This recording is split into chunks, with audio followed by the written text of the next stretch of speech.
Hello friends, welcome back to my YouTube channel arts students corner. स्वागत है आपका मेरे यूट्यूब चैनल पे आर्ट्स स्टूडेंट्स कॉर्नर पे। अगर आपने मेरे चैनल सब्सक्राइब कर दिया है तो आपका फिर से स्वागत है, अगर नहीं किया है तो आपका पहली बार स्वागत है मेरे चैनल पे।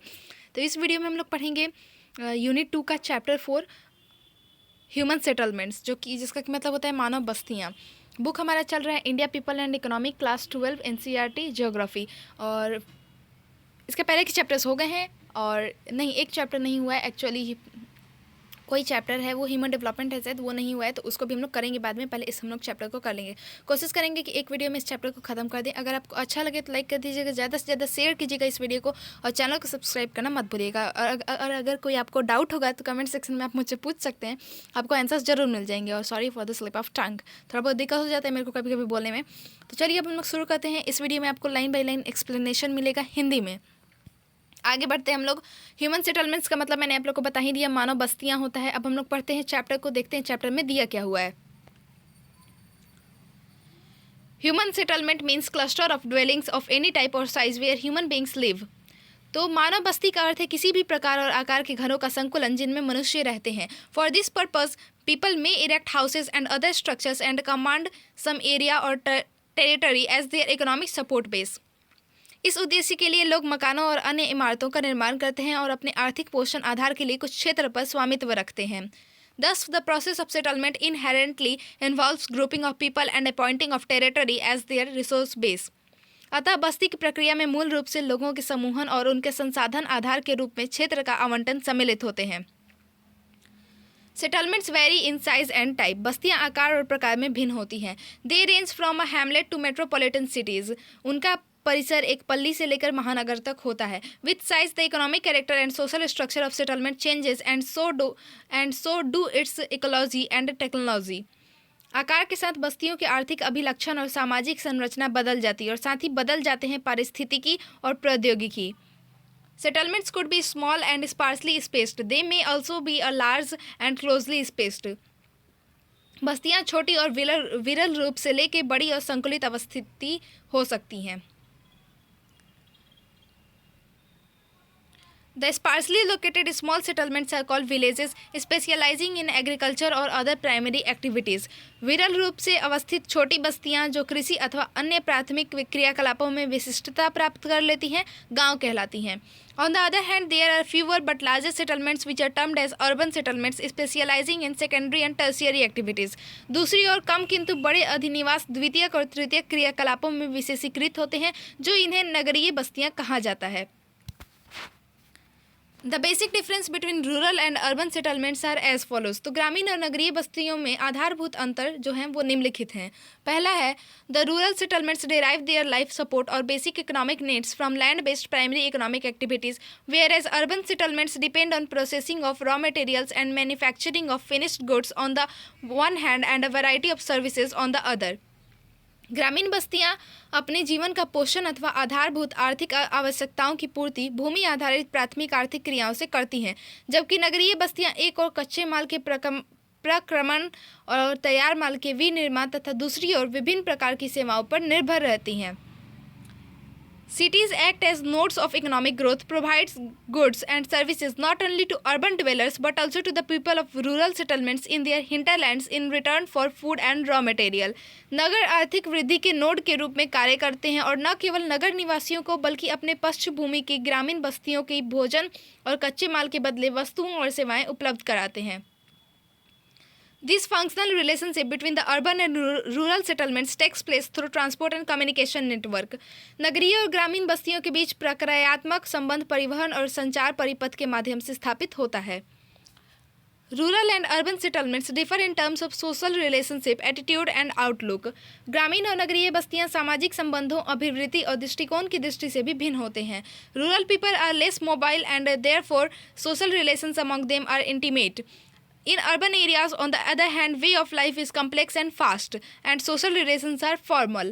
ग्रामीण लोग कम गतिशील होते हैं और इसलिए उनमें सामाजिक संबंध घनिष्ठ होते हैं। दूसरी ओर नगरीय क्षेत्रों में जीवन का ढंग जटिल और तीव्र होता है और सामाजिक संबंध औपचारिक होते हैं। अब हम लोग पढ़ेंगे टाइप्स ऑफ रूरल सेटलमेंट, यानी कि ग्रामीण बस्तियों के प्रकार। Types of settlement are determined by the extent of the built up area and inter house distance. बस्तियों के प्रकार निर्मित क्षेत्र के विस्तार और अंतर्वास दूरी द्वारा निर्धारित होता है। इन इंडिया कॉम्पैक्ट और clustered village of a few hundred houses is a rather universal feature particularly in the northern plains. Bharat में कुछ 100 घरों से युक्त संहत अथवा गुच्छित गांव विशेष रूप से उत्तरी मैदान में एक सार्वत्रिक लक्षण है। However, there are several areas which have other forms of rural settlement. फिर भी अनेक क्षेत्र ऐसे हैं जहाँ अन्य प्रकार की ग्रामीण बस्तियाँ पाई जाती हैं। There are various factors and conditions responsible for having different types of rural settlements in India. These include पहला physical features, nature of terrain, altitude, climate and availability of water. Second है cultural and ethnic factors, social structure, caste and religion. Third is security factors, defense against thefts and robberies.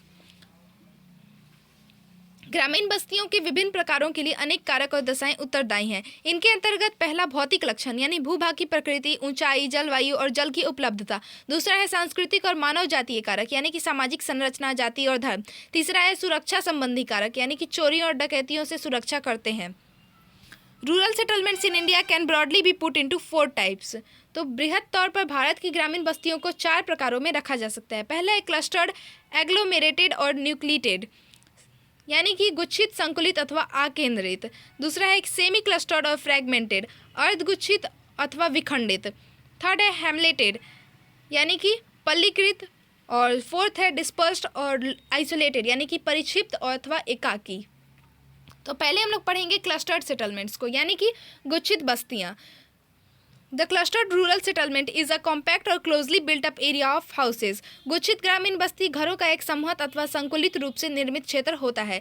In this type of village the general living area is distinct and separated from the surrounding farms, Barnes and pastures. इस प्रकार के गांव में रहन सहन का सामान्य क्षेत्र स्पष्ट और चारों ओर फैले खेतों, खलिहानों और चारागाहों से पृथक होता है। The closely built up area and it's intervening streets present some recognizable pattern or geometric shapes such as rectangular, radial, linear, etc. संकुलित निर्मित क्षेत्र और इसकी मध्यवर्ती गलियां कुछ जाने पहचाने प्रारूप अथवा ज्यामितीय आकृतियां प्रस्तुत करती हैं जैसे कि आयताकार, अरिये, रैखिक इत्यादि।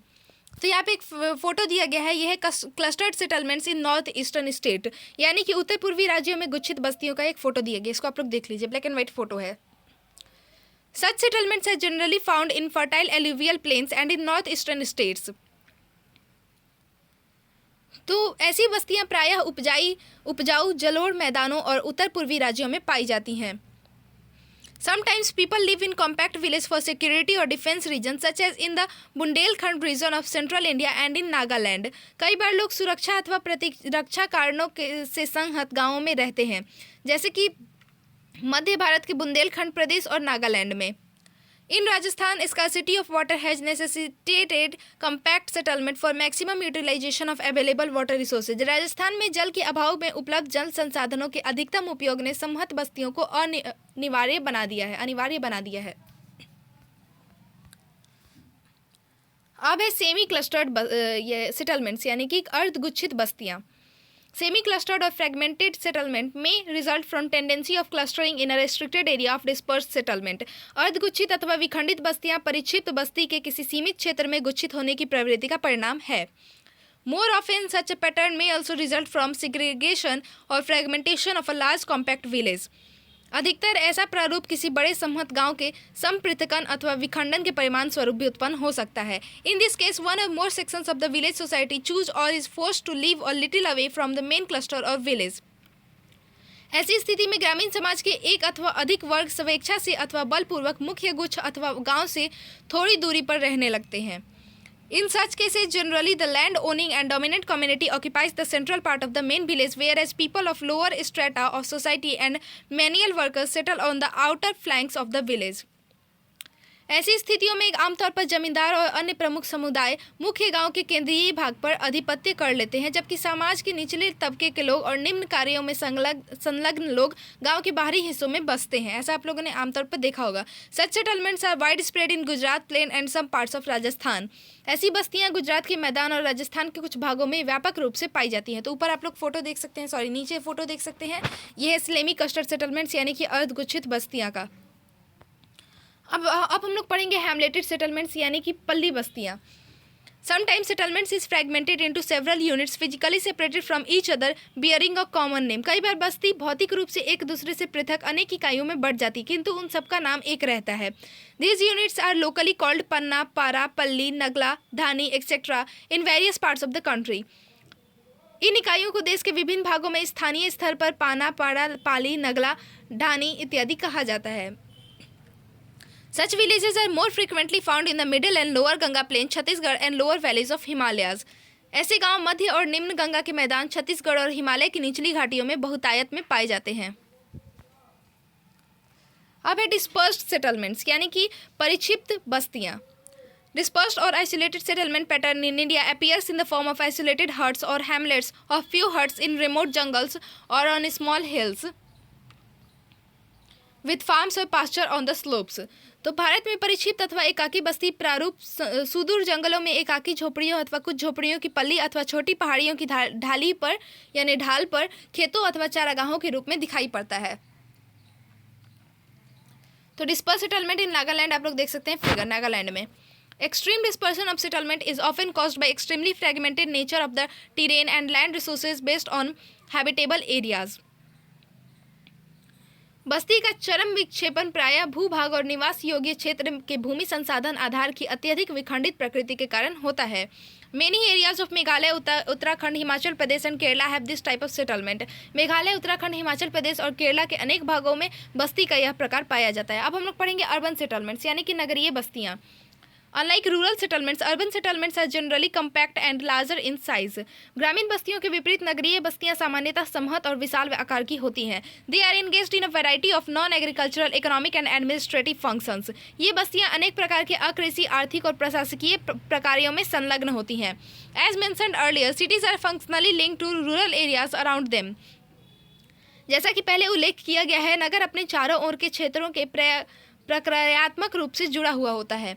Thus exchange of goods and services is performed sometimes directly and sometimes through a series of market towns and cities.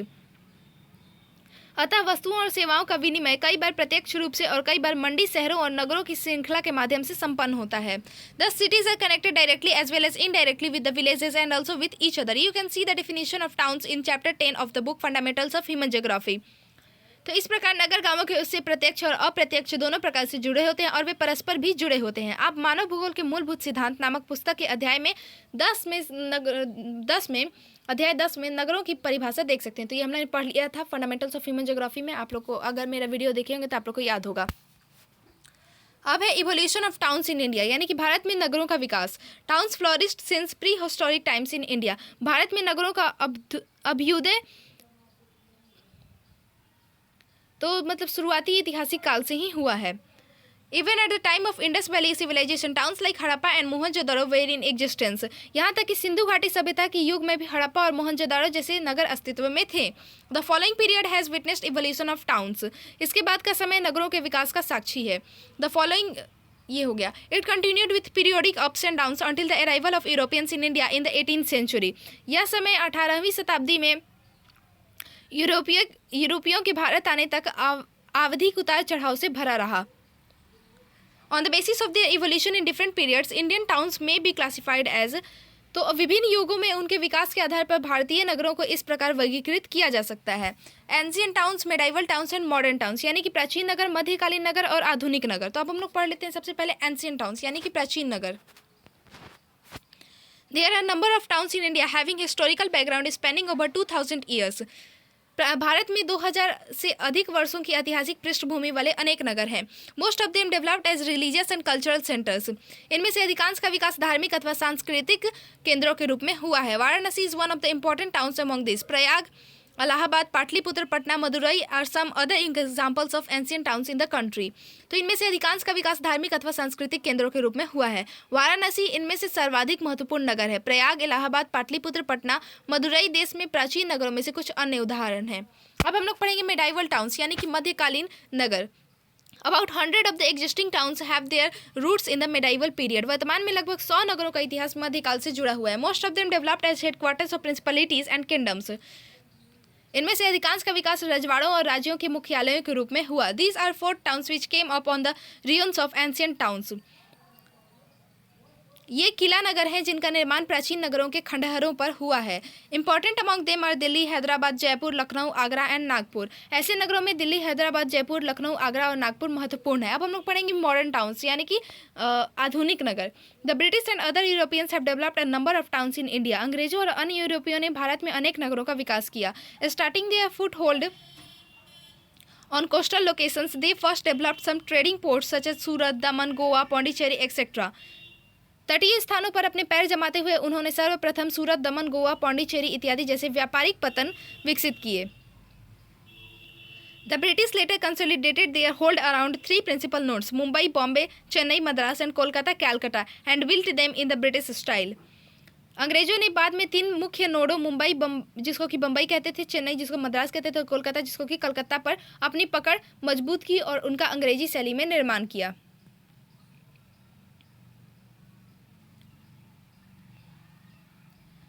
A view of modern city, तो यहाँ पे आप लोग देख सकते हैं। Rapidly extending their domination either directly or through control over the princely states, they established their administrative centers, hill towns as summer resorts, and added new civil, administrative and military areas to them. अपनी प्रभाविता को प्रत्यक्ष रूप से अथवा रजवाड़ों पर नियंत्रण के माध्यम से तेजी से बढ़ाते हुए उन्होंने प्रशासनिक केंद्रों, ग्रीष्मकालीन विश्राम स्थलों के रूप में पर्वतीय नगरों को स्थापित किया और उनमें सिविल, प्रशासनिक और सैन्य क्षेत्रों को जोड़ा। Towns based on modern industries also evolved after 1850. Jamshedpur can be cited as an example. 1850 के बाद आधुनिक उद्योगों पर आधारित नगरों का भी जन्म हुआ। जमशेदपुर इसका एक उदाहरण है। After independence a large number of towns have been developed as administrative headquarters, example Chandigarh, Bhubaneswar, Gandhinagar, Dispur etcetera, and industrial centres such as Durgapur, Bhilai, Sindri, Barauni. स्वतंत्रता प्राप्ति के पश्चात अनेक नगर प्रशासनिक केंद्र जैसे चंडीगढ़, भुवनेश्वर, गांधीनगर, दीसपुर इत्यादि और औद्योगिक केंद्र जैसे दुर्गापुर, भिलाई, सिंदरी, बरौनी के रूप में विकसित हुए। Some old towns also developed as satellite towns around metropolitan cities such as Ghaziabad, Rohtak, Gurugram around Delhi. With increasing investment in rural areas, a large number of medium and small towns have developed all over the country. कुछ पुराने नगर महानगरों के चारों ओर अनुषंगी नगरों के रूप में विकसित हुए, जैसे दिल्ली के चारों ओर गाजियाबाद, रोहतक और गुरुग्राम इत्यादि। ग्रामीण क्षेत्रों में बढ़ते निवेश के साथ पूरे देश में बड़ी संख्या में मध्यम और छोटे नगरों का विकास हुआ। अब है अर्बनाइजेशन इन इंडिया, यानी कि भारत में नगरीकरण। The level of urbanisation is measured in terms of percentage of urban population to total population. नगरीकरण के स्तर का माप कुल जनसंख्या में नगरीय जनसंख्या के प्रतिशत के रूप में किया जाता है। The level of urbanisation in India in 2011 was 31.16%, which is quite low in comparison to developed countries. वर्ष 2011 में भारत में नगरीकरण का स्तर 31.16% था, जो विकसित देशों की तुलना में काफ़ी कम है। Total urban population has increased 11-fold during the 20th century. Enlargement of urban centers and emergence of new towns have played a significant role in the growth of urban population and urbanization in the country. 20वीं शताब्दी के दौरान नगरीय जनसंख्या 11 गुना बढ़ी। नगरीय केंद्रों के विवर्धन और नए नगरों के आविर्भाव ने देश में नगरीय जनसंख्या की वृद्धि और नगरीकरण में सार्थक भूमिका निभाई है। But the growth rate of urbanization has slowed down during last 2 decades. किंतु नगरीकरण की वृद्धि दर पिछले 2 दशकों में धीमी हुई है। Classification of towns on the basis of population size, यानी जनसंख्या आकार के आधार पर नगरों का वर्गीकरण करते हैं। अब census of India classifies urban centres into 6 classes as presented in table 4.2। भारत की जनगणना नगरों को 6 वर्गों में वर्गीकृत करती है, जैसा कि तालिका 4.2 में प्रदर्शित किया गया है। Urban centre with population of more than 1 lakh is called a city और क्लास 1 टाउन। तो 1 लाख से अधिक नगरीय जनसंख्या वाले नगरीय क्षेत्रों को नगर अथवा प्रथम वर्ग का नगर कहा जाता है। Cities accommodating population size between 1 to 5 million are called metropolitan cities. 10 lakh से 50 लाख की जनसंख्या वाले नगरों को महानगर and more than 5 million are mega cities, और 50 लाख से अधिक जनसंख्या वाले नगरों को मेगा नगर कहा जाता है। Majority of metropolitan and mega cities are urban agglomerations. तो एक अधिक जनसंख्या वाले नगरों को मेगा नगर कहा जाता है। बहुसंख्यक महानगर और मेगा नगर नगरीय संकुल है। एन अर्बन एग्लोमेरेशन में consist of any one of the following 3 combinations. एक नगरीय संकुल में निम्नलिखित 3 संयोजकों में से किसी एक का समावेश होता है। पहला है a town and its adjoining urban outgrowths, एक नगर व उसका संलग्न नगरीय बहिर्बध। सेकेंड है two or more contiguous towns with or without their outgrowths, बहिर्बध के साथ अथवा रहित दो अथवा और अधिक समस्पर्शी नगर। थर्ड है city one or more adjoining towns with their outgrowths together forming a contiguous spread, एक अथवा अधिक संलग्न नगरों के बहिर्बध से युक्त एक समस्पर्शी प्रसार नगर का निर्माण। It is evident from table 4.2 that more than 60% of urban population in India lives in class 1 towns. तालिका 4.2 से स्पष्ट है कि भारत की 60% नगरीय जनसंख्या प्रथम वर्ग के नगरों में रहती है। Out of 468 cities, 53 cities, urban agglomerations are metropolitan cities. 6 of them are mega cities with population over 5 million each. More than 150 यानी 21% of urban population lives in these mega cities. तो इनमें 468 नगरों में से 53 नगर नगरीय संकुल महानगर हैं। इनमें से 6 मेगा नगर हैं जिनमें से प्रत्येक की जनसंख्या 50 लाख से अधिक है। पांचवें भाग से अधिक 21% नगरीय जनसंख्या इन मेगा नगरों में रहती है। इनमें से 1,84,00,000 लोगों के साथ बृहन मुंबई सबसे बड़ा नगरीय संकुल है। Among them, Greater Mumbai is the largest agglomeration with 18.4 million people. Delhi, Kolkata, Chennai, Bengaluru and Hyderabad are other mega cities in the country. Delhi, Kolkata, Chennai, Bengaluru और हैदराबाद देश के अन्य मेगा नगर हैं। अब है फंक्शनल क्लासिफिकेशन ऑफ टाउन्स यानी कि नगरों का प्रक्रियात्मक वर्गीकरण। Apart from their role as central or nodal places, many towns and cities perform specialized services. अपनी केंद्रीय अथवा नोडीय स्थान की भूमिका के अतिरिक्त अनेक शहर और नगर विशेषीकृत सेवाओं का निष्पादन करते हैं। Some towns and cities specialize in certain functions and they are also known for some specific activities, products or services. कुछ शहरों और नगरों को कुछ निश्चित प्रक्रियाओं में विशिष्टता प्राप्त होती है और उन्हें कुछ विशिष्ट क्रियाओं, उत्पादनों अथवा सेवाओं के लिए जाना जाता है। However, each town performs a number of functions. On the basis of dominant or specialized functions, Indian cities and towns can be broadly classified as follows. फिर भी प्रत्येक शहर अनेक प्रकार्य करता है। प्रमुख अथवा विशेषीकृत प्रकारों के आधार पर भारतीय नगरों को मोटे तौर पर निम्नलिखित प्रकार से वर्गीकृत किया जाता है। चलते हैं अब हम लोग वर्गीकरण देखते हैं। पहला एडमिनिस्ट्रेटिव टाउन्स एंड सिटीज यानी कि प्रशासन नगर और प्रशासन शहर और नगर। ये क्वेश्चन आया था आप लोग का प्री बोर्ड एग्जाम में बिहार बोर्ड के। तो town supporting administrative headquarters of higher order administrative town such as Chandigarh, New Delhi, Bhopal, Shillong, Guwahati, Imphal, Srinagar, Gandhinagar, Jaipur, Chennai etcetera. उच्चतर क्रम के प्रशासनिक मुख्यालयों वाले शहर को प्रशासन नगर कहते हैं, जैसे कि चंडीगढ़, नई दिल्ली, भोपाल, शिलोंग, गुवाहाटी, इम्फाल, श्रीनगर, गांधीनगर, जयपुर, चेन्नई इत्यादि। जहाँ की कोई प्रशासनिक बिल्डिंग हो या कुछ ऐसा टाइप हो तो उसको प्रशासनिक नगर कहते हैं, एडमिनिस्ट्रेटिव टाउन कहते हैं। जैसे कि दिल्ली है ही, वहाँ पे सुप्रीम कोर्ट है, पार्लियामेंट हाउस है, ऐसे। अब है इंडस्ट्रियल टाउन यानी कि औद्योगिक नगर, जहाँ की औद्योगिकी मतलब फेमस है, जहाँ मेनली वहाँ पे औद्योगिक का ही काम होता है। Industries constitute prime motive force of these cities such as Mumbai, Salem, Coimbatore, Modinagar, Jamshedpur, Hooghly, Bhilai, etc. Mumbai, Salem, Coimbatore, Modinagar, Jamshedpur, Hooghly, Bhilai इत्यादि के विकास का प्रमुख अभिप्रेरक बल उद्योगों का विकास रहा है। फिर है ट्रांसपोर्ट सिटीज़ यानी कि परिवहन नगर। They may be ports primarily engaged in export and import activities such as Kandla, Kochi, Kozhikode, Visakhapatnam etcetera और hubs of inland transport such as Agra, Dhulia, Mughal Sarai, Itarsi, Katni etcetera. ये पतन नगर जो मुख्यतः आयात और निर्यात कार्यों में संलग्न रहते हैं, जैसे कांडला, कोची, कोझिकोड, विशाखापट्टनम इत्यादि, अथवा आंतरिक परिवहन की धुरियाँ जैसे धुलिया, मुगलसराय, इटारसी, कटनी इत्यादि हो सकते हैं। अब है कमर्शियल टाउन्स यानी कि वाणिज्यिक नगर। Towns and cities specialising in trade and commerce are kept in this class. Kolkata, Saharanpur, Satna etcetera some examples. व्यापार और वाणिज्य में विशिष्टता प्राप्त शहरों और नगरों को इस वर्ग में रखा जाता है। कोलकाता, सहारनपुर, सतना इत्यादि कुछ उदाहरण हैं। अब है mining towns. These towns are developed in mineral-rich areas such as Raniganj, Jharia, Digboi, Ankleshwar, Singrauli etcetera यानी कि खनन नगर। ये नगर खनिज समृद्ध क्षेत्रों में विकसित हुए जैसे कि रानीगंज, झरिया, डिगबोई, अंकलेश्वर, सिंगरौली इत्यादि। अब है गैरिसन कैंटोनमेंट टाउन्स यानी कि गैरिसन यानी छावनी नगर। These towns emerged as garrison towns such as Ambala, Jalandhar, माऊ, बाबीना, उधमपुर एक्सेट्रा। इन नगरों का उदय गैरिसन नगरों के रूप में हुआ है, जैसे अम्बाला, जालंधर, महू, बबीना, उधमपुर इत्यादि। आगे एक बहुत बड़ा टेबल दिया गया है, ये है आपको population of million plus cities urban agglomeration 2011 के अकॉर्डिंग है। तो ये भारत 10 लाख ही नगरों नगरीय संकुलों की जनसंख्या ये यहाँ पे दर्शाई गई है। आप लोग देख लीजिएगा, उतना इंपॉर्टेंट नहीं है, फिर भी देख लीजिएगा, आप लोग एनसीईआरटी में सब कुछ पढ़ लेना चाहिए।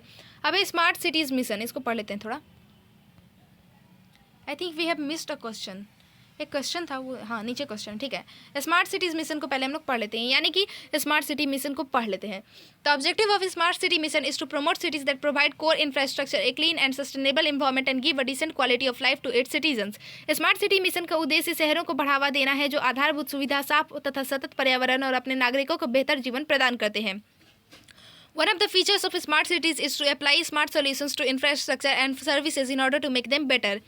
स्मार्ट शहरों की एक विशेषता आधारभूत सुविधाओं और सेवाओं के लिए स्मार्ट समाधानों को लागू करना है। For example, making areas less vulnerable to disaster, using fewer resources and providing cheaper services. The focus is on sustainable and inclusive development and the idea is to look at compact areas, create a replicable model which will act like a lighthouse और to other aspiring cities, जिससे क्षेत्रों को प्राकृतिक आपदाओं के कम जोखिम वाले क्षेत्रों के रूप में बनाया जा सके, साथ ही साथ कम संसाधनों का उपयोग तथा सस्ती सुविधाएं उपलब्ध कराई जा सके। इस योजना में सतत तथा समग्र विकास पर ध्यान केंद्रित किया गया है। इस योजना का उद्देश्य एक ऐसे सघन क्षेत्र पर ध्यान केंद्रित करना है जो एक मॉडल के रूप में अन्य बढ़ते हुए शहरों के लिए लाइट हाउस का काम करे। नीचे क्वेश्चन दिया गया है, list the urban agglomeration cities state wise and see the state wise population under this categories of city. नगरीय संकुलों नगरों की राज्यानुसार सूची बनाएं और नगरों के इस वर्ग के अंतर्गत राज्यानुसार जनसंख्या को देखें। तो ये आप लोग का काम है, ये खुद से कीजिए। अब हम लोग बढ़ते हैं आगे। अब है एजुकेशनल टाउन्स, यानी कि शैक्षिक नगर। हमें लगता है कुछ छोड़ दिया यार, नहीं, एजुकेशनल टाउन्स यानी कि शैक्षिक नगर। Starting at centres of education, some of the towns have grown into major campus towns such as Roorkee, Varanasi, Aligarh, Pilani, Allahabad etcetera. मुख्य परिसर नगरों में से कुछ नगर शिक्षा केंद्रों के रूप में विकसित हुए, जैसे कि रुड़की, वाराणसी, अलीगढ़, पिलानी, इलाहाबाद एक्सेट्रा। तो रिलीजियस एंड कल्चरल टाउन्स, यानी कि धार्मिक और सांस्कृतिक नगर। Varanasi, Mathura, Amritsar, Madurai, Puri, Ajmer, Pushkar, Tirupati, Kurukshetra, Haridwar, Ujjain came to prominence due to their religious और कल्चरल सिग्निफिकेंस। वाराणसी, मथुरा, अमृतसर, मदुरई, पुरी, अजमेर, पुष्कर, तिरुपति, कुरुक्षेत्र, हरिद्वार, उज्जैन अपने धार्मिक अथवा सांस्कृतिक महत्व के कारण प्रसिद्ध हुए।